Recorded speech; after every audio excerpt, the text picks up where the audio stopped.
Yay, it's working. All right. Let's do it. We are live, girl. Thank Lord. All right. So everyone, welcome back to the Superhuman Summit. We've done our 8 days of intensity, but we know you all loved it so much that we wanted to bring you more juiciness and more amazing, awesome superhumans from around the world. And this girl, which side? You're that side of me today, over there. This woman, Franziska Iseli, is the bomb. She's a legend. She is my Swazi friend. I have many Swazi friends. Hi to Rick and all the other Swazis. But this woman is just a delight. And we wanted to talk about what are some of the superhuman traits that we need to have to thrive and survive in this world. And one of them we thought that we would talk about is courage. And so who better to bring on than Franziska, who is not only cheeky, but extremely courageous. And I think we've known each other maybe, I don't know, nearly 8 years or something. Yeah, I feel like we've known each other for, like, we keep crossing. I think we've known each other probably for a decade, with crossing paths in the beginning and then suddenly like noticing each other. I'm like, wait, cheeky? Well, she's cheeky because it takes cheeky to know cheeky. And like, okay, we keep running into each other, and every time we do it, the energy is just, you know how some people when they come together, each of their energies is uplifting each other to create this new energy that is super like this. And this is every time that we hang out, I feel that's what's happening. Brilliant.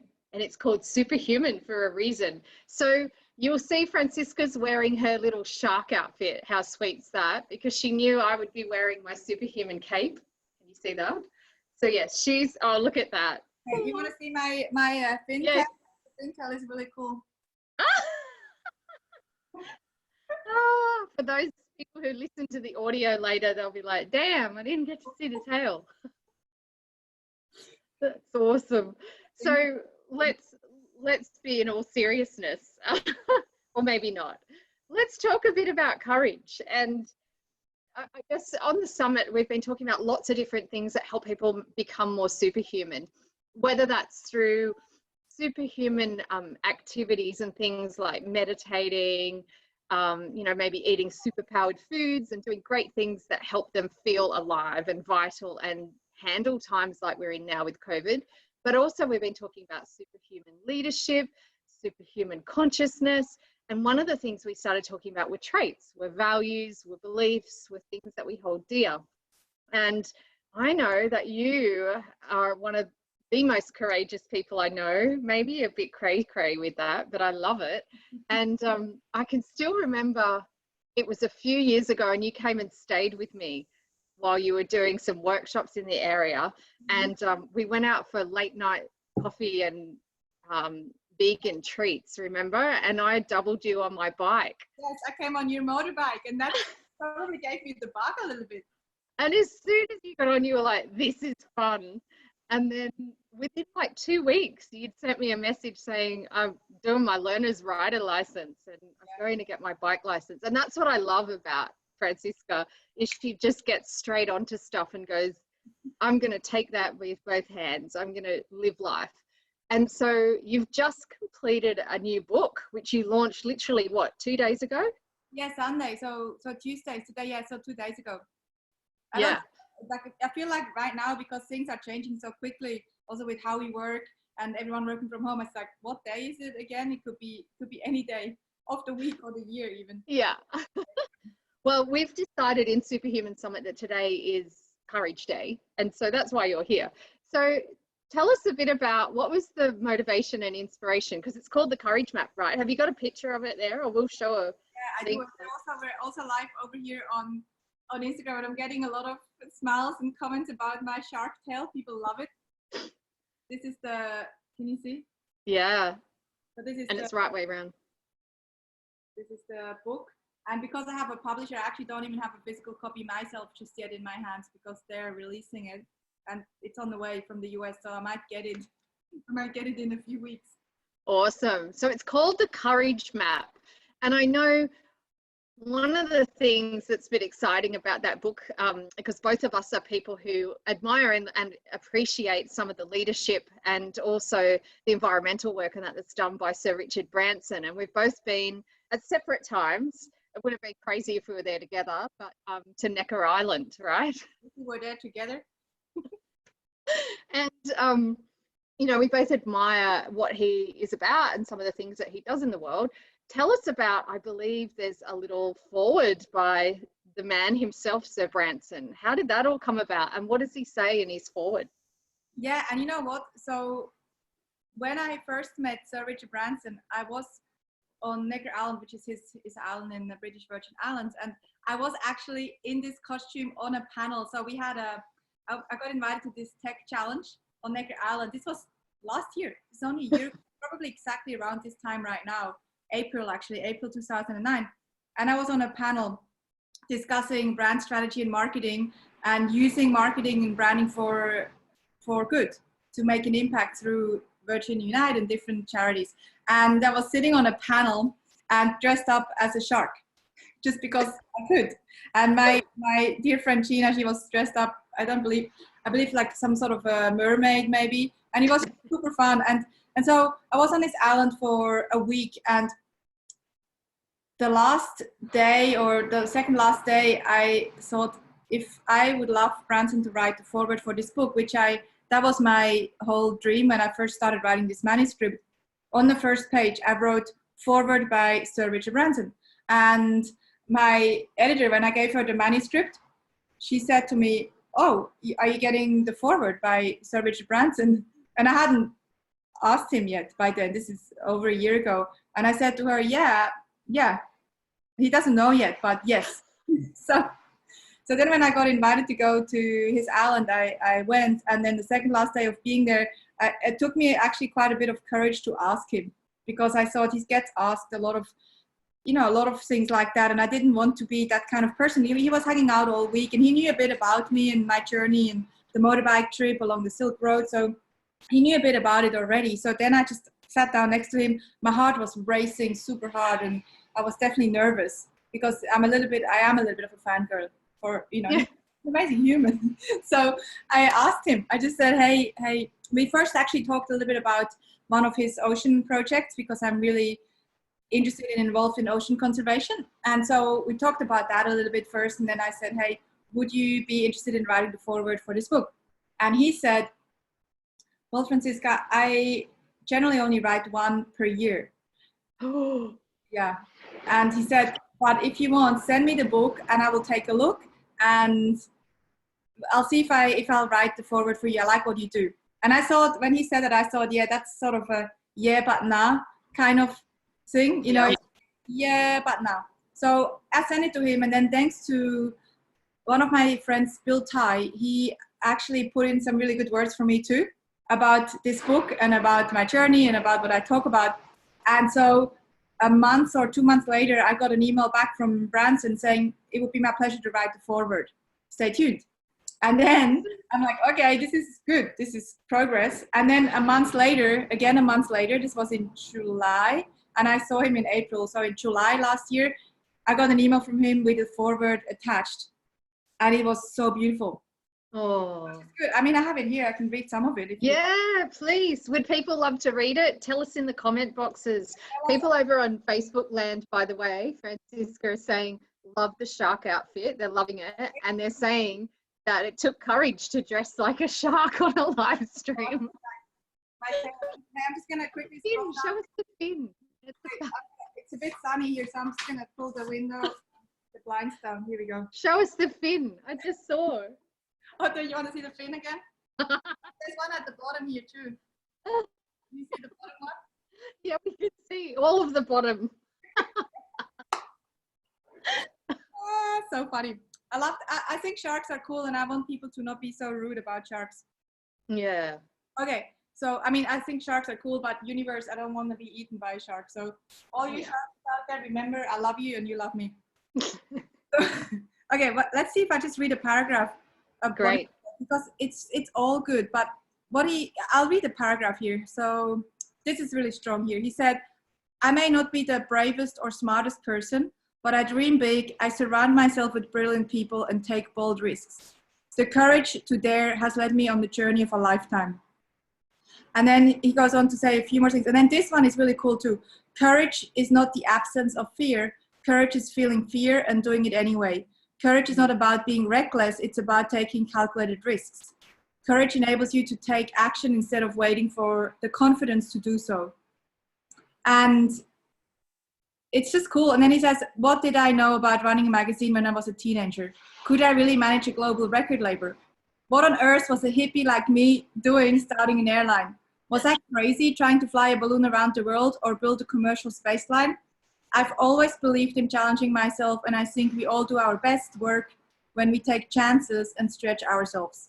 That doesn't mean it isn't scary, but the adventurers like Franziska to guide the way and tools like this book, we can all find the courage to take a chance and be courageous. Screw it, just do it. Yeah, that is so cool. That's awesome. And you had a really nice email exchange with him when he sent it and that too, didn't he? Yeah, it was not long, you know, like when I got the actual forward, this is coincidence or not, but I was sitting in the Virgin Lounge in Sydney on my way on an interstate flight, and I'm sitting in the lounge, in the Virgin Lounge. I get an email from him while I'm sitting there, and in the email he just said, hey, here's my forward, it's been my pleasure, and I wish you all the very best with the book. And then I'm sitting there and I start writing. I go, dear Mr. Branson, and then I'm like, no.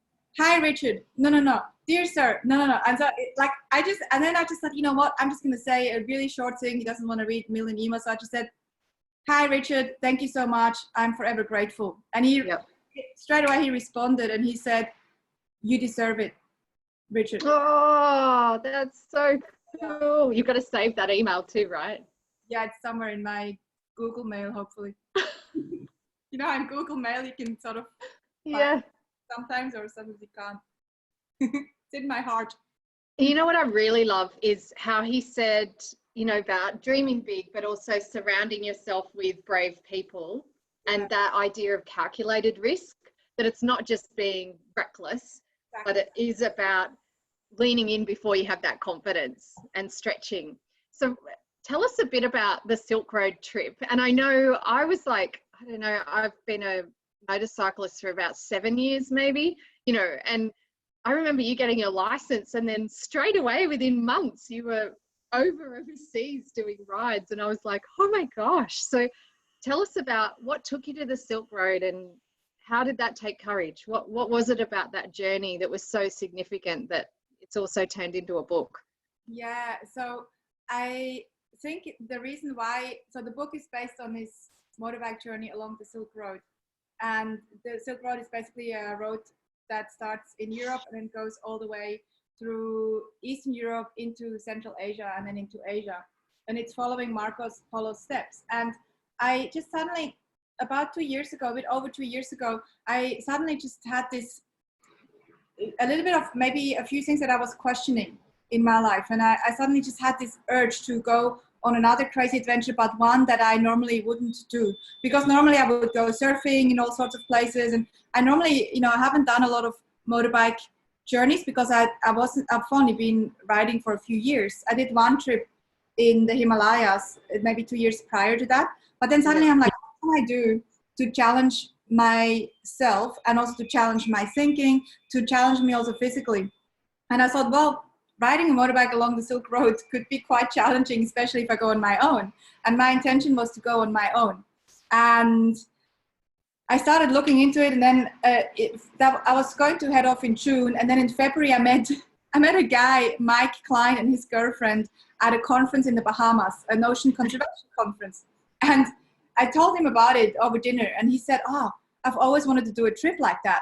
You know, ride along the Silk Road sounds crazy, sounds amazing. Can I come? And I only just met this guy, and I'm like, I don't know. Like, I kind of want to go on my own, but it's also a little bit smarter to maybe not go alone. Yes. Because I don't know too much about motorbike maintenance and all that. Yeah.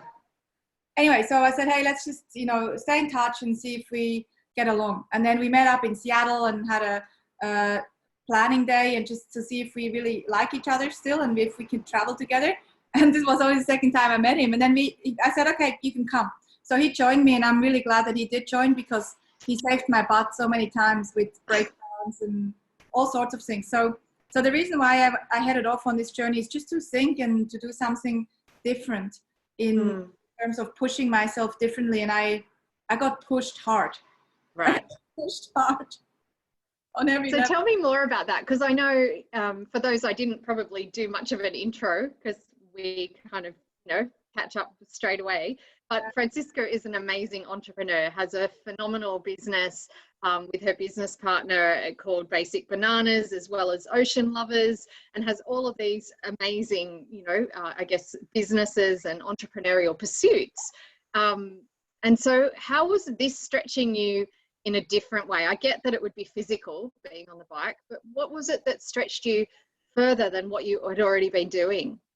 I think one, definitely the physical part, just being on a motorbike for sometimes 8-10 hours a day, that I wasn't maybe used to that. And also, I think the other part is the mental part. On one side is just mentally being so focused for 8 hours a day in a helmet, because when you ride a motorbike, as you know, and our listeners, maybe some may know, you really want to be super present the whole time, because if and you might have an accident, which I did. I'll tell you a little bit about later. And the other thing is having so much time alone in my head, because when you're focused for 10 hours in your helmet, and you know this too, it's a really great way to actually just, let go of thoughts and think and ponder important things in life. But it's also, I'm left alone with my mind for 10 hours, 10 hours a day. It's like challenging my mind and observing my thoughts and feelings and really feeling it. And I think also in these cultures, the cultures were all different. We went through, I think, 14 or so countries, and each country was different and so beautiful. And the people that we met along the way, it was incredible. It was beautiful, but it was so deep also emotionally, because so I feel like I got challenged on every level, physically, emotionally, mentally, spiritually even. And yeah, that was the challenging part. Running a business, of course, as you know, because you run businesses too, is challenging. And to be honest, right now it's more challenging than ever. Right now, as we are going through a different way of engaging with customers and team working from home, I'm super challenged. And I'm also working harder than ever before, and you probably feel the same way. But this was a different kind of challenge. Business is just like, okay, let's do it. Put the head down, and you sort of know how to do it after running a few businesses. This adventure was just different, and also a little bit more risky in terms of existential risk. Yeah. And I think you're right in drawing some conclusions about the being alone. And there is something super cool about being alone in your helmet, and also the fact that you can smell the grass and the plants, and you feel the temperature and all of those things that you don't when you're in a car. When you're on a bike, you feel everything. You feel the nuance of the road and the curves, like in a car, that's all taken out by suspension. But on a bike, isn't it? Every bump, everything you feel. And you're so vulnerable. I feel like in a car, you're a bit protected. On a motorbike, I always feel like I'm so vulnerable to the elements, to anything. You have this whole vulnerability, which almost opens you up even more. Yeah. And I think your analogy about that being alone as well is what's happening for lots of people now. They are working at home and maybe haven't done that before through COVID, that it's actually pushing a lot of people, not maybe as challenging as riding through 14 countries, but people are feeling pushed because they're more alone and in their own headspace, and they don't have all the distractions of everyone else in an office. How have you found you have been managing some of those challenges now, even in your business or during the ride? Yeah, I feel like the hardest part, I think, for us business owners, especially with teams, has been just different. There are different levels. There is the business side, so making sure that the business is working and adjusting very quickly and adjusting to the new consumer behavior. But then there's the human side, and there's the human side of your team, and there's the human side of your customers. So suddenly you have customers that, because we work with a lot of businesses, that went from doing really well to almost losing their business. And then you manage those emotions, and also your team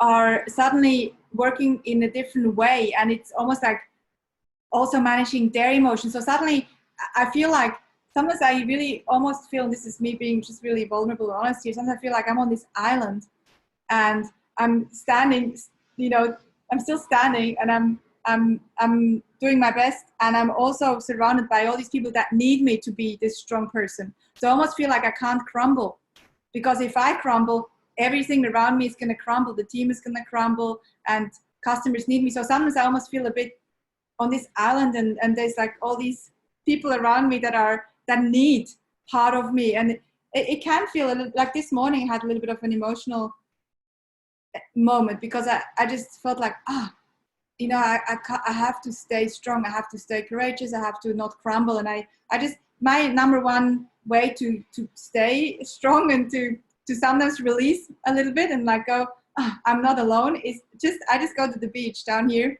and I either go for a surf. Today I just went for a swim, and then after I was just lying on the sand, just on my back, and I was just lying there for a few minutes thinking, it's okay.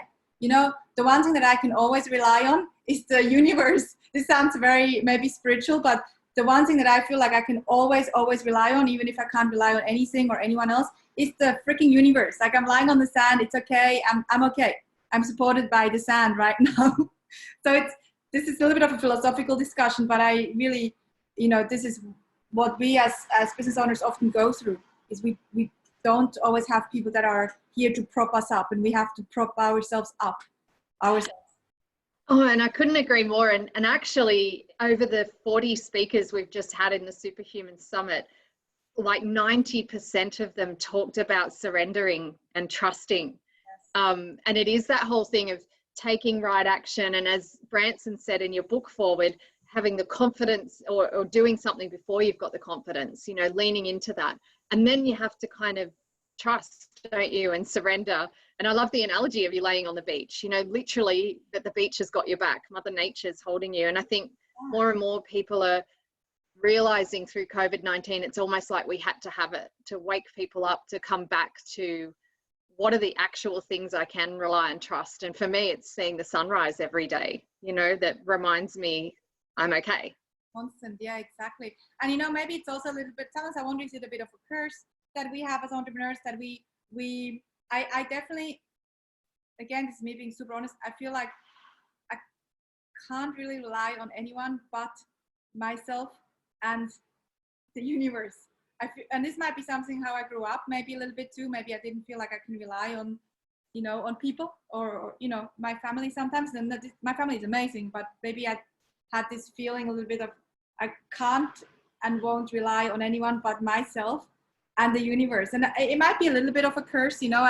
I think it's also lovely. Maybe, I don't know, I can't speak from experience, but maybe it's also nice to be able to rely on someone else. Maybe not, actually, no, it's just saying it out loud. It's like, no, damn it, feels unsafe. Yeah. And I know for me, you know, freedom is my highest value, and I'm sure it's probably one of yours, knowing, you know, you, but having freedom as the highest value also comes with a bit of detachment, because while ever we're attached to someone else or relying on others, we're not completely free. You know, complete freedom is surrendering and detaching. Yeah. That's a really good point. So you mentioned that you had an accident while you're away, and I remember following you, you know, on social media and watching everything, and watching all these delicious humans who were helping you along the way, you know, random strangers you'd meet that'd do a repair on your bike or help you with something. And I know you did have a serious kind of spill over there. And when you're riding roads like that, and in other countries where you don't know about medical and all of those sorts of things and the risk you're at, tell us a bit about that experience and what that taught you. Yeah, you know, the lesson, so yes, so I did have quite a bad accident that I didn't share on social media. So I shared a lot of the human interactions on my social channels, and I had a lot of people follow me, but also a lot of my loved ones, close people, my best friends, family, etc., following me, but also a lot of them were scared for me. And so I didn't share this episode. I still haven't shared it. I will share it now because it's been a year. It actually happened almost a year ago, this episode. So, and it ties into the principle of, again, trust and intuition, and this trust again in the universe, that the universe has your back even when not amazing things happen. And that's what that accident taught me. So what happened is, we were riding along the Pamir Highway. The Pamir Highway is this really stunning road that is not a highway. It doesn't feel like a highway at all. It's really challenging. There's potholes and river crossings, and it's the second highest highway in the world that is connecting Afghanistan with Kyrgyzstan. And it's also called the heroin highway because all the heroin from Afghanistan is traveling along this road. Oh, wow. Yeah. So a lot of shifty things happen on this highway too. There have been a few weird things happening with, I guess because there's drugs involved also, but it's also a really stunning highway. And it's not probably the safest road, but it's safe enough. And so what we did is we were riding along the highway. We read about this other detour that goes over a different mountain pass called the Biliara Pass. And one motorbiker wrote on his blog that this road is not for the faint-hearted. It's only for die-hard bikers. I'm not a die-hard biker, and I'm not that good a rider on dirt roads. I'm getting better, but I'm not like super experienced, so I'm not like the best off-road person. Yeah. So, but we saw. You're not like bush bashing at weekends and doing jumps in quarries and stuff. Yeah. But I'll get better. But so we were looking at this comment about this road, and then I looked at Mike, and Mike looked at me. I'm like, this can't be that serious. Let's just do this road. It can't be hard. So we go on this road, and it was challenging. The river crossings were crazy. The roads were muddy, and it was just really challenging to ride this road. And we didn't advance very fast. It took us forever to get somewhere, and we were still quite far away from civilization. And we did one last river crossing. The sun started to set. We were all completely soaked as we went through this last river crossing. Was really deep. And I remember still I was standing in front of this river crossing. There were two local guys standing on the side here, looking at me and looking at Mike. And then they made signs to say, hey, maybe Mike and Christo can take my bike across the river. And I'm looking across the river. The boys already crossed. So they wanted to help me, these locals. They said, hey, maybe you should walk across the river and the guys take your motorbike. Right. Mike. And I say to Mike, hey, Mike, do you think I can do this? And he looks at me, he's like, yeah, I think you can do it. But if you drop your bike in the river, we are le facte because you will kill the engine. So I'm like, oh, thank you. That makes me feel so much better. So you know what? I put my visor down. I'm like, I'm doing this. I got this. And I imagined going through this river and being okay. So I just put first gear, throttle, and I gone through the river, and I dropped it just at the end when it was shallow again. So I didn't actually kill the engine. But we were just all wet because then we had to lift the bike out and blah, blah. So we kept riding up the mountain, and suddenly the road goes switchback after switchback, up, up, up, up, up. And we suddenly ride into the snow. So the sun is setting, we go up, we're suddenly riding in snow. It's maybe 9 o'clock at night, nowhere near civilization, we're freezing. And I start riding beyond my abilities.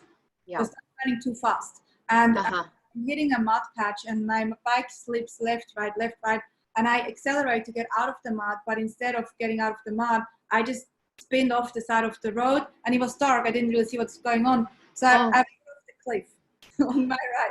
So I rode off the cliff. I managed to somehow, this is just reflexes, I think. I managed to jump off the bike mid-flight as I ride off the cliff. I jump off the bike, and I tumble maybe 20 meters down the cliff, and I lie on my back holding my leg. I was really bashed up, but I was wearing protective gears, which definitely saved me. And I'm looking at my bike doing tumbles down the cliff, and my bike was pretty much very bashed up. Ridden off. That's what. Yeah. So the guys came to help me. Of course, they retrieved some of my stuff off the bike. I could hardly walk at that stage. I was just bashed up a little bit, but I didn't break anything, which is good. And so I got my computer, passport, and I went back on Mike's bike, and we rode to the next village for another 3 hours. And the boys said, your bike is goodbye. You won't ride this bike anymore. I'm like, no, no, no, come on, let's see. So the next day I found a local guy and he got his boys to pick up my bike in a van. They rode up the mountain and picked it off the cliff, came back, and this bike looked really sad. But I asked this local guy, I said, oh, mechanic. He's like, yeah, mechanic, da, da, da. No Russian, I don't really speak Russian.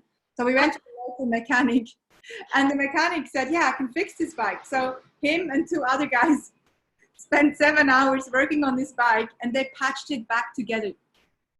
It was insane. So I rode Oh my God. I still rode it for 2 weeks into Kazakhstan, and then I left it there because it was not that comfortable anymore. But what this taught me is, Oh my God. you know, what this taught me is trust. And this metaphor that I love, and it's this metaphor where sometimes you gotta trust, and sometimes the universe throws a little feather at you, and if you ignore the feather, you get hit by the brick, and if you ignore the brick, you might get the truck. And this accident, I had to have it because it was the brick. Because after I had this accident, I just started to ride a little bit more within my abilities. So I didn't get the truck. So it was just, again, you know, sometimes you think that something's happening to you. And I think I don't remember who said this quote, but life happens for you. It happened for me, this accident, so that I could ride like a normal person and not beyond my abilities, so that I can make it to Kazakhstan without the truck. Right. And I'm really curious about, because I've had an accident as well on a bike. By no means did I go off a cliff. In the middle of a strange company, I got hit by a car. Oh, wow. And I'm curious about what was going through your mind, right? And your energy in that right before it happened. You know what? I think I just was not focused anymore. So what happened, and this, you know, this on a motorbike, this is why riding a bike is so good, but also so dangerous, because as soon as, and this is also has to do with courage and fear, if I analyze this, on the bike, you have to be in the present all the time. If you look at it, you sort of think about other things. You can think about other things, but if you lose the moment, it's a lot easier to fall over or just be distracted, and you don't want to be distracted. So what happened in my mind before I rode off the cliff and slid on the mud, I think I was just over it, and I was just rushing, and I wasn't in the present moment. I was thinking about having a hot shower, maybe eating dinner somewhere, sleeping I was thinking about the future. And this is also, in terms of courage, I found that courage and fear especially, so fear can only happen when we leave the present moment. When we are in the present moment, we can't have fear. When we go into the future, we can feel fear, and it can manifest like in an emotions like anxiety or sadness or frustration. Or we can leave the present moment, go into the past and feel an emotion that is driven by fear. So it's very interesting. I found this concept very interesting, and I notice it now too. You know, when I'm working or looking after the businesses or making sure that we're doing okay still, when I leave right now and I think about what's tomorrow, or I start speculating on future situations that haven't happened yet, and I can feel that if I do this too much in a way that is creating scenarios that are super negative, it's going to create fear in me. And if I am in a fearful state, I'm not going to make the best decisions for life or so good. So good. I think that's really worth people tuning into. And I asked you that because I know when I had my bike accident, it was someone else hit me. So I was in the right and they were wrong. They pulled out of a side street in front of me, you know, basically kind of didn't see me. However, and I know there was that moment, a bit like when you were tumbling and had the thought to drop the bike or to, you know, jump off. I kind of did the same thing and hit their windscreen and then flew over the other side of the traffic into incoming kind of traffic. And my bike smashed into millions of pieces. But I know in reflection, I had something happen with a property and a tenant needed attention straight away. And I was going to do something else. And I literally just jumped on the bike and was a bit frustrated and a bit pissed off because I was like, oh, I've got to do this now. And it was the only time I've ever ridden without my protective jacket on. Only time I've ever been on a bike without a jacket. because I literally just jumped on and went wearing a t-shirt. And I know in my head, I was thinking ahead about being frustrated by having this happen. And so even though I was in the right and I was doing the speed limit and riding okay, I know that in a way that accident happened to wake me up, because I was like you, in the forward and the future, and having that anxiety and, you know, a bit of anger about something. I wasn't really fully present in my body. Yeah. You know what's so interesting? Again, this is probably the universe telling you don't do this. And you know what? I have never told this anyone. I think maybe I told Krista on the trip, but not even Mike, nobody. I didn't tell this anyone. I'm going to share it now. When this accident happened, we were, just before it happened, we stopped somewhere and I took my helmet off just to breathe quickly and, you know, get some fresh air, because sometimes it's a bit, you're in the helmet all day. And then I put my helmet back on. Mike started riding and I was frustrated already. I'm like, I just want to get somewhere. It's 9 o'clock at night. I didn't do up my strap, which I've never done. Oh, I didn't do it up. I just thought, oh, whatever, let's just ride, let's get somewhere. So I was wearing my helmet and I didn't do up my strap. So my helmet was undone. And then this is the only time that I have ever not done up my strap, unless, you know, I did it well, because I didn't remember. I didn't know it wasn't up, but I just thought, oh, whatever, I just want to get somewhere, let's go. And then this accident happened, and luckily the helmet stayed on, because the helmet actually saved me big time. I had wow.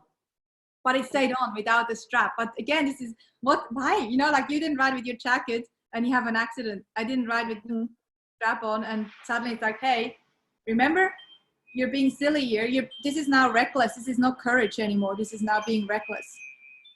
Which is what Branson was talking about, right? Calculated risks, not being reckless, having confidence. But to have that confidence, you've also got to be in the now. You've got to be in the moment. You have to be fully present in your body. Yeah.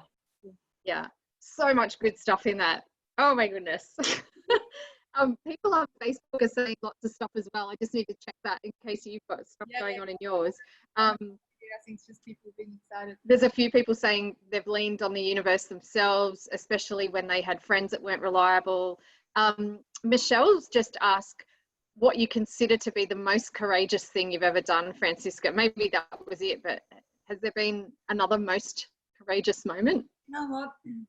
I don't think there's the one thing that, you know, what's the most courageous thing that I have ever done, because I feel like courage comes in so many different flavors, and it can be physical courage. So this Silk Road trip on the motorbike, and I'm going to continue it, and I will ride all around the world because I just love it so much. Definitely on a physical level and mental level, that's definitely courageous. But then also, you know, little things like calling someone and telling them that you love them, you know, that can be courageous for me. You know, for example, for someone else that might be, yeah, I do this all the time. Maybe for me, expressing love verbally could be a little bit, that's for me, that takes courage. Mm-hmm. Maybe not someone who does it so easily. So there are things like that, and that's the cool thing about courage. It's courage can show up in different ways. Yeah. And it doesn't have to be the big actions. It doesn't have to be jumping off things. I mean, one other moment that I remember that took me a lot of courage was in Croatia. And this is more, again, the mental courage, not so much emotional. And we were in Croatia, and we were at a wedding, and some of the guys were jumping off this huge cliff. It was so high. And I looked up at that, and there were maybe 15 of us, and 2 of the crazy guys walked up there. And I thought, you know what? Courage is a skill, which means I have to keep exercising this skill, which means that I push myself, which means that I think I should jump off this cliff. So I looked at these 2 crazy guys and I said, do you think I can do this? And they're like, yeah, I think you'll be fine. But, you know, none of the girls are going to do this. But you're welcome to join us. So they took me up with them, and I was standing on the cliffside looking down. I'm like, wow. And then I jumped, and I hurt, my bum hurt for like so. Days after, I think I hit the water at a different angle. But that was another courageous moment, that I knew that if I keep pushing myself also physically, and I do say yes to jumping off cliffs, knowing that we will be fine because the water is deep enough, otherwise it's reckless again.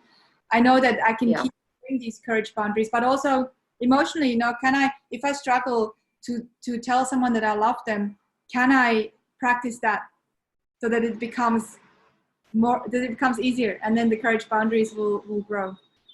Yeah, and you know, that whole idea of jumping off the cliff, whether that's physically or telling someone you love them, it's still, isn't it? It's the anticipation almost of standing there about to do that that really takes the courage. It's not when you're in the moment, it's that little moment right before.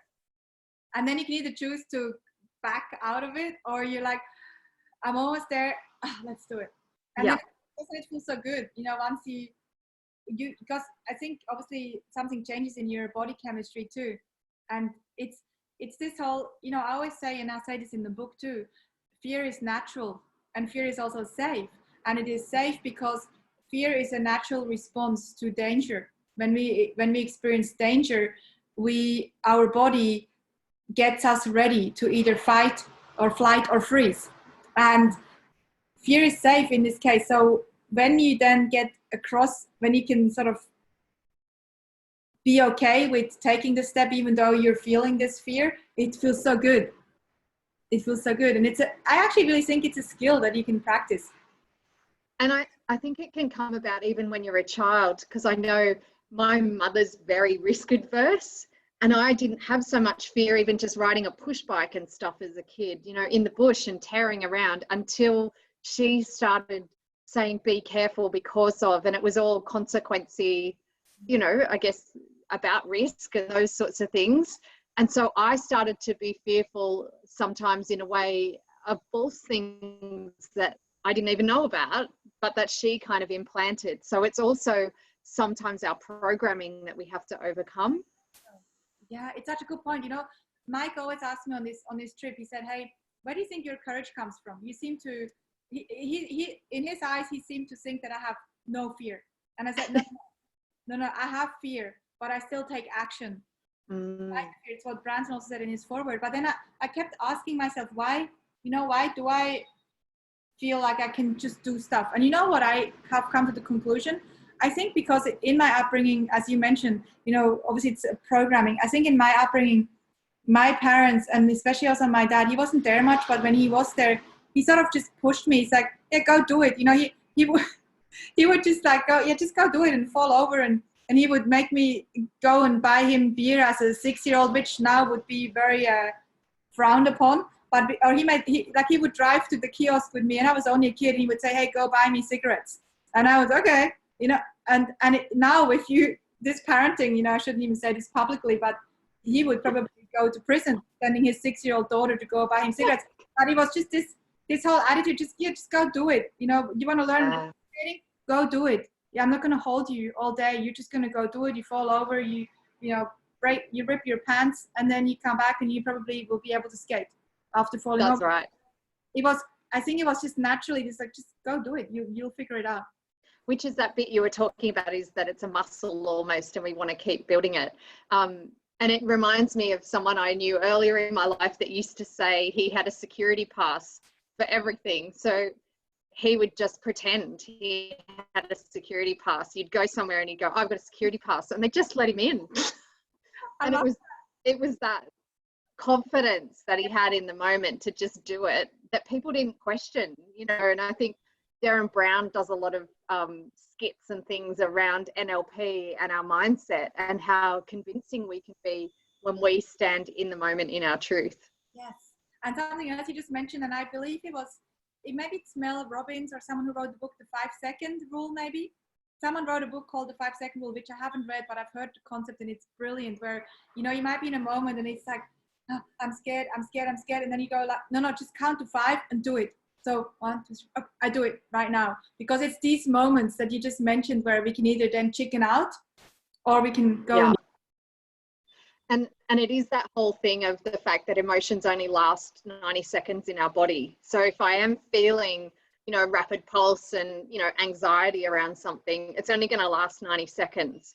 But if I choose not to do the thing and I don't lean into it, then it stays longer, because I start telling a story and then I intellectualize it. And then it can become a blockage, obviously. Yeah.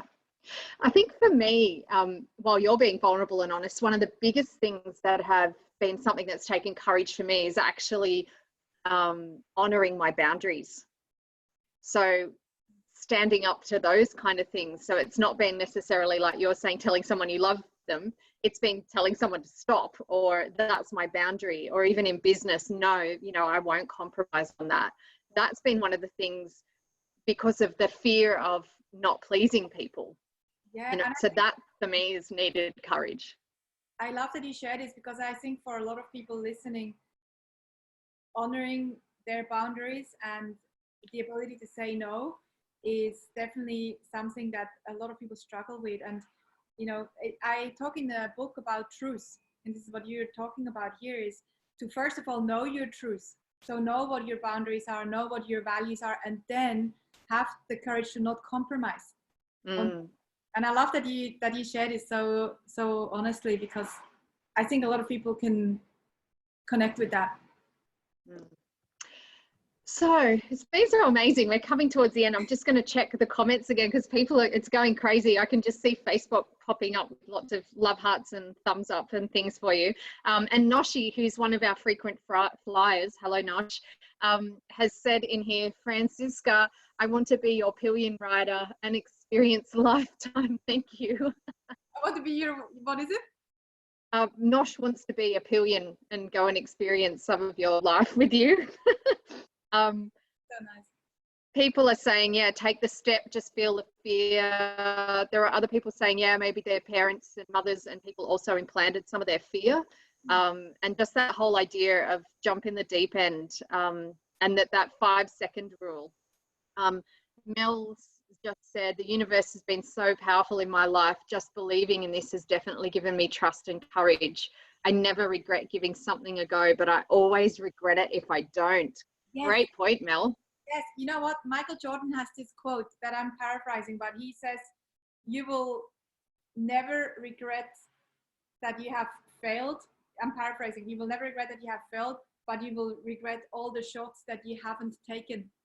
This is exactly what Mel is talking about. That's right. So take the shot. If you miss, so what? But, you know, if you get it, amazing. So let's, to wrap up, I guess, tell me a bit about what's next.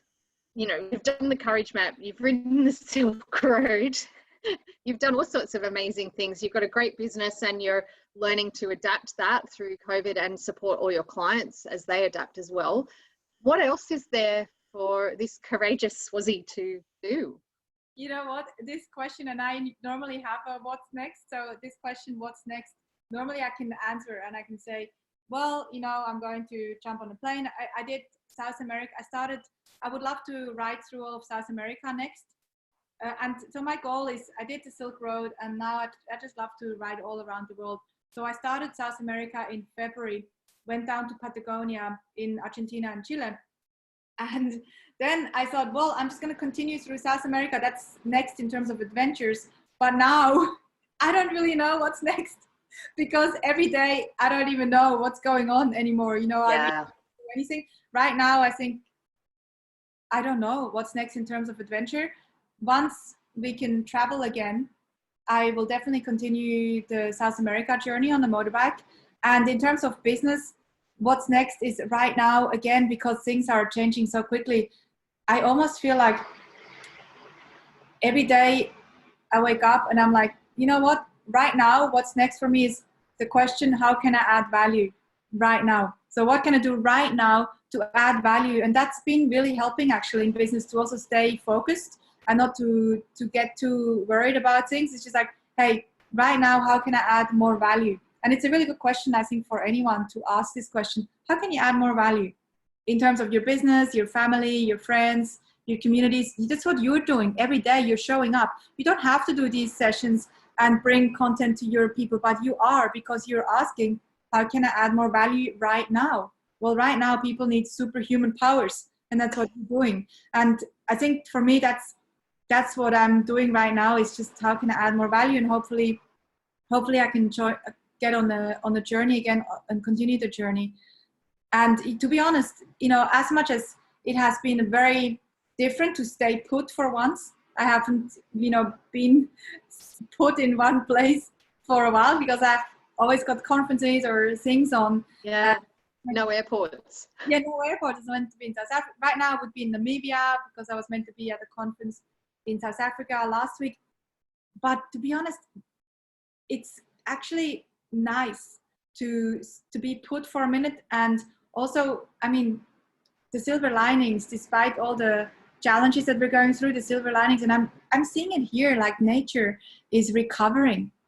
It's insane. The water is here. We have a lake nearby. There's the ocean here. The lake has never been so clean, and I've never seen so many fish. And the other day I was going on the rocks in the rock pools here with a few friends, and I saw a huge giant octopus in one of the rock pools I've never seen. Wow. It's just, yeah, I think it's also a time right now to just for everyone to breathe and add value as much as we can. Gosh, I couldn't have ended on anything more perfect. People are saying that they really resonate with this and, you know, listening to your heart, taking a shot, you know, how can I be of service to others? And I know for Michelle and I, doing the Superhuman Summit was one of those courageous moments where you just have a crazy idea and you think, well, I back myself. And it was we had to do it instantly, or we might have talked ourselves out of the logistics. And so I love what you're sharing about being of service, because ultimately that's what it comes back to. And you know, the world is a different place, and I think things will be different. Even when airports open up, it's going to be different traveling the world. So maybe it's a ride around Australia for a while, and I'll join you on some of that. Bring it on. Some adventures locally. We can definitely go on a motorbike ride locally. Yeah. So I'm going to put it to everyone out there in Facebook land and here in Zoom. If anyone's got one last question, we will pick one last question before Franziska goes. So what's one last question for this amazing, courageous woman? Drop it in. You're getting lots of love hearts. Can you see? People are loving. Very lovely. That's very beautiful. Let's see. One last question. There's a slight delay to Facebook, so I'll give them 10 seconds. So also over here on Instagram, if there's one last question, if there are any questions, you're welcome to post them here. We're taking one last question and then we're going to close this stream. And Desiree is saying, find your own superpower, share with people authentically, and you'll feel your energy move like a wave of renewable consciousness. And so Desiree's saying a question is, how can you renew love? How can you renew love? Yeah. Well, I talk in a book about one of the principles actually is love. So one of the principles is love. Oh, and Chantal is asking which amazing woman is interviewing you. My beautiful, beautiful friend, Alexandria Joy, AJ. You can find her. What's your Instagram handle? I'm in the Joy Box or UQ Power. Oh, you can find her under at UQ Power or Joy Box. Both accounts are amazing. That's question over here. Now love. So one of the principles in this book about courage is love. And love comes, I'm not talking just about romantic love, but love in the general sense of love. And I think one of to answer this question, how can you increase love, or my phone just died over here, so I think I think Instagram has a limit of an hour maybe. No, I think my battery just died. That's what happened. Oh no. Okay. Sorry folks. Sorry guys. Oh well, we can post this one. So one of my best ways that I talk about in the book to reconnect with love and to magnify love is to just be connected with your heart, to connect the heart and the mind. And I think that's one of the best ways to also be courageous. So I'll give you one quick practice that I talk about in the book, and it's called the heart drop-in. And what I do, and I do this myself a lot, is when I fall asleep, and you can do this also anytime throughout the day, when I fall asleep and wake up in the morning, I put my hand on my heart. I sometimes do it also when I meditate. I put my hand on my heart and I just feel the energy flow through my heart, because the heart is actually one of the most, if not the most powerful organ other than the brain that we have in our body. In ancient civilizations, they say that the heart is the most powerful organ because it stores all the experiences and energy and everything that we do in life is here. And so I just connect by having my hand on there, and I feel like that way I can connect the heart and the mind, and that way I can live my truth. I can stand by my boundaries. I can say yes to things that are aligned with me. If I feel fear, I can still step into the courage. If it means that I need to say no, I can, because I'm connected to this being. And I think that's one of the best ways to grow love, to increase love in terms of love for yourself and the universe and other people. Yeah, awesome. And can we squeeze one more in? Of course. So we've had one that is courage versus fear. How can we identify the boundary between, you know, courage versus calculated risk? Where's the boundary there? It's very individual. So I mentioned a little bit about fear, as fear is being safe. So fear is safe because fear is a human response to danger. Sometimes fear comes as a response to danger that is not really danger. So the question is asking yourself, when you feel fear, is this danger real or is this danger a perception? Because everything is a mental and sometimes a social construct in life. So is this fear that I'm feeling, is this real? Is this really, really risky? Or is this a perception? And so asking that question, everyone again has different levels of what they feel is real and what they feel is not real. So let me give you an example. Let's say I get an opportunity right now with one of my businesses and I'm feeling scared. And now I need to ask myself, is this fear real? Does this mean if I say yes to this opportunity, is it possible for me to lose this business? Which also means that all of my team members will lose their jobs, which means that they can't feed their families anymore. So the chain of this, if I say yes and the worst happens with this decision, is the chain reaction is huge. So this fear is real. I'm not going to say yes to this opportunity. If I get this opportunity and I feel fear and I find, wait, what is this fear real? Or is this fear, if I fail with this opportunity, it's just my ego is going to be bruised. That's all that's going to happen. I'm going to fail. My ego is going to be bruised. Well, you know what? I'll do it because that fear is not that real. It's just ego bashing, right? So that's, again, it's just asking yourself, is this fear real or is it not? And then you can decide whether you say yes or no to whatever comes at you. Oh, that's super cool. I hope you liked that answer, Nosh. High five to that, sister.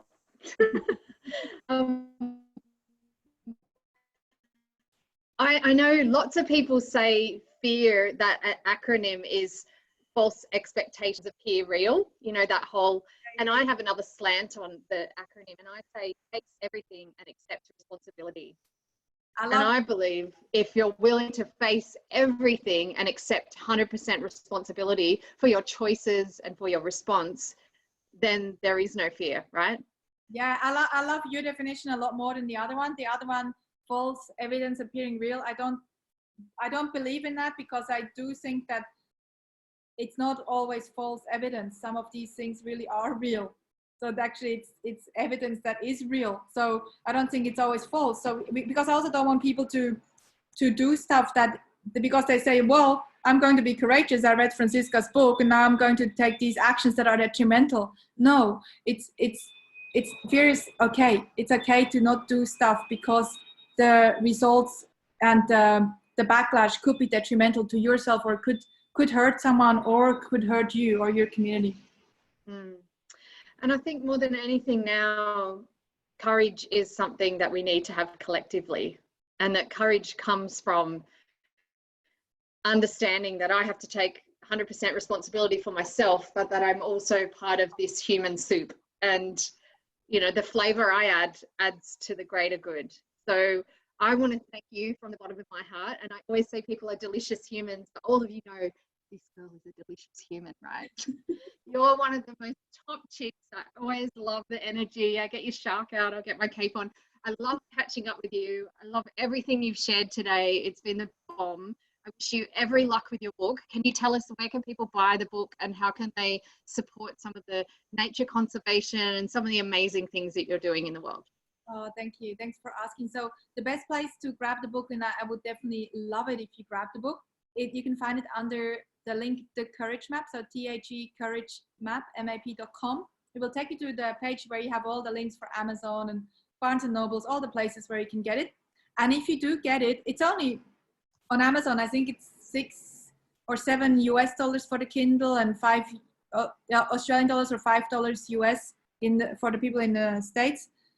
So it's really affordable. If you can get a copy and then write a review, a 5-star review, that would be really good. And for all the other 5-star review, please. And all the other 5 stars. yeah, you should be my girl. You know, when I do these interviews, I should have you in the background here going. So that would be. You give her 5 stars. Give me 5 stars, Heidi, Alexandra, Joy, and AJ. I still sometimes call you by your name when I'm My old name. My Swiss name. Heidi from the hills. And for all the other projects, you can find me on my own name, franziskaiseli.com, and you find all the projects there. So, and also on social media, you can find me. Come say hi.